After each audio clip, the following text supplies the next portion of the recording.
Hello, this is Tripod, the audio advertising podcast. Now, we give you 6 minutes on an audio medium that has grown exponentially over the last few years. Podcasts. Okay, so our third category of audio media is, of course, podcasts, and you're listening to one right now. One of the fastest growing sectors of the audio market, Matt. Why is it growing so fast? Well, I think we've kind of touched on it a bit in terms of just access to it, just general awareness of podcasts, the talent that's involved now, and people discovering more and more. There's always a gateway, a personality that might get you involved, and then you understand that there's a lot more content out there for yourself and for your own niche interests.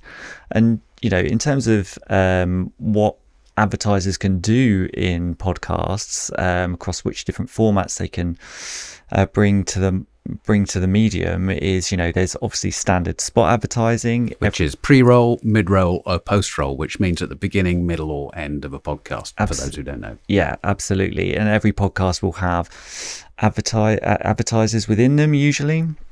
And, you know, again, I think we'll talk a bit about the creative of that, about, you know, not necessarily porting your commercial radio ad into a podcast because it's a completely different environment, but I'm sure we'll get to that.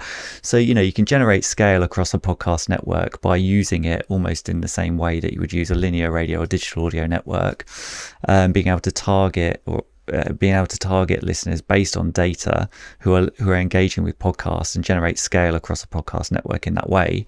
But then there are other ways you can use podcasts in terms of speaking to listeners, and that's through host-read sponsorships.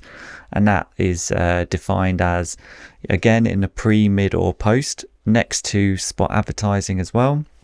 And this is where the host of the show will deliver a 60 to 90 second host read talking about a brand that's sponsoring their show this week. These are delivered dynamically, so you can buy on a tenancy basis. So you can have a campaign run for 4 weeks, which can be switched on and off, optimized accordingly if you need to.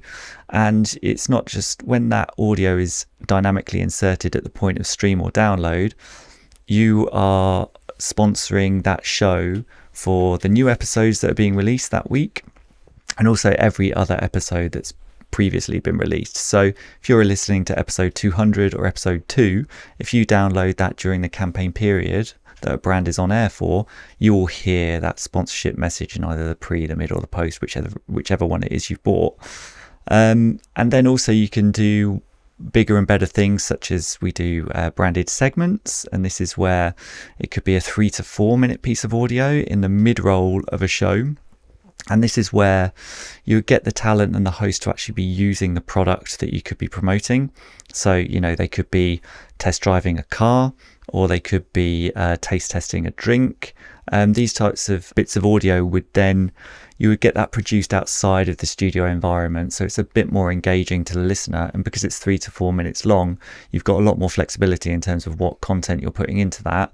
Again, the flip side of that is you would only really plan to run those for 1 week only, because if someone's a fan of the show and they're hearing that same 3 to 4 minutes every week, it's going to quickly tire out. So, but it does deliver a spike for a campaign. So, you know, there's those things that you can buy into, and that's a real growth area or an exciting area for a brand to be in, because they get to potentially work with talent that they would never be exposed to normally. And then we can go even further than that. You can do things like a branded episode, where you can work with a host or a show where you take over an entire episode of the show. You could get the designer of the car to come and sit with them for a half an hour, and they talk about, you know, the process of making the vehicle, those types of things. So, you know, again, it's an exciting space, and you do have to be mindful of kind of budget levels and production levels, because that's something to think about when you're engaging with talent in that way. We talked about podcasts being a lean-in listen, and that element of intimacy and trust between host and listener. Does that mean the element of repetition we talked about in terms of linear radio is less relevant? I think you've got to be careful in terms of how often you would deploy your message within a show, because you've got to think that if it's if someone's listening to a podcast, they're probably listening to that week's episode, and they'll probably listen to it once for that week. So the next time they might have exposure to your sponsorship message, for example, in that show would be when they're listening next week. And then the creative that they've recorded for a host-read sponsorship can have a bit of longevity. It's not going to tire out as quickly, whereas something you might hear on commercial radio, on linear radio quite a lot is you do get that repetition of advertising, and that bears into the frequency of it and the strength of that medium. But in the podcast space, you've got to be mindful that potentially people aren't going to hear it as often as they would versus other media. We always recommend that if you are sponsoring a show, and if you're sponsoring it for 4 weeks, then your one sponsorship read for that 4 weeks is enough. Anything longer than that, you probably will want to change it up, because audiences will get used to the messages. Octave's Matt Rouse on the many ways you can use podcasts. Next up, we focus on the importance of audio creative. Hit follow or subscribe so you don't miss that. And for more, visit trisonic.co.uk.